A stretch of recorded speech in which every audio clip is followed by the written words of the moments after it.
What's up, y'all? I am about to do a review on a book from Aubree Pynn, and the name of the book is titled Remedy to His Madness. Now, I don't plan on giving any spoilers. I am going to give you like a snippet about the book and try not to go too deep into the book. So, if you haven't read this book, you might want to read it, then come back. But I'm really going to try not to, give any spoilers. But if you are interested in this review, stick around.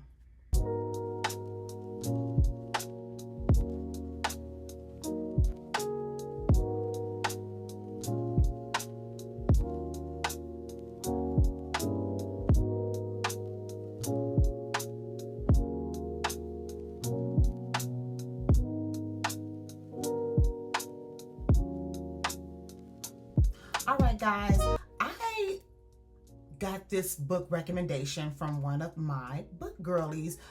She recommended it to our book club, and I think I got this author mixed up with another author.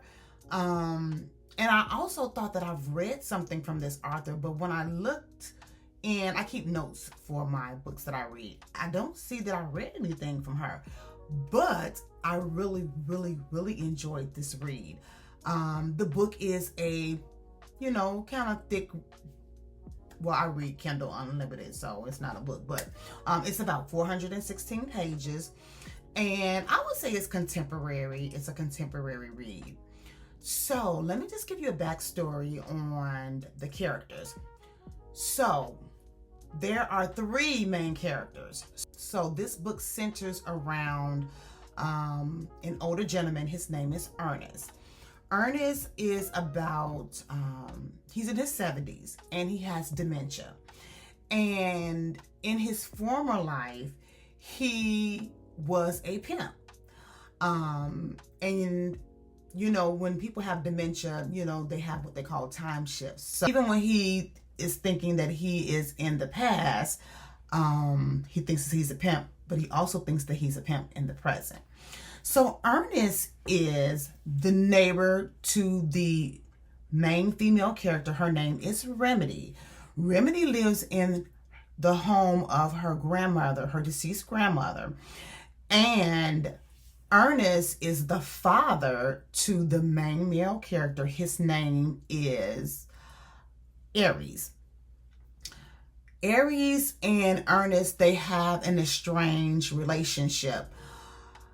They haven't seen each other, I want to say, for over 10 years. And how Remedy and Ernest come to be is by her living in her grandmother's home. And if you know anyone who's had dementia or maybe Alzheimer's, when they, are not, in the present, they can wander around, and I think that's what it was with him. And he would knock on her door, and she felt like she needed to be there for him because she didn't have anyone while living in her grandmother's house. So she took on to Ernest, and they kind of became kind of codependent because he took on to her as well. Now Aries, he I don't know if he was living somewhere else. I don't know if he was living somewhere else, but he just so happened to come back, where his father is, and he didn't know his father had dementia. He recognized this when he saw his father and Remedy out one day, and he realized that there was something different with him. So it's hilarious because in the book they say that Ernest, he wears he's a suit guy. He still, wears his pimp looking suits like the Steve Harvey suits, the flashy suits, and he has his cane, and he still has his old souped up Cadillac. I mean, even in his mind when he's in the past and the present, he still is a pimp, okay? He is hilarious. He really, really made this book. Oh my God, it is just so many passages. He would be like, where the hoes at? And you know, and I want to see some tits and some you know what, and I need to go to the strip club. And he was just hilarious. Aries, you know, he had resentment for his dad, you know, because of his upbringing, but he started to have a little more compassion for him, and knowing that his father had, you know, this chronic illness, he felt like he wanted as much time with his father as he could, you know, in the event that, you know, he may pass away. And although Ernest had dementia and he would come in and out of time, he wanted the same for his son, you know, and it was beautiful how they both really were trying hard to rebuild that relationship. And Remedy,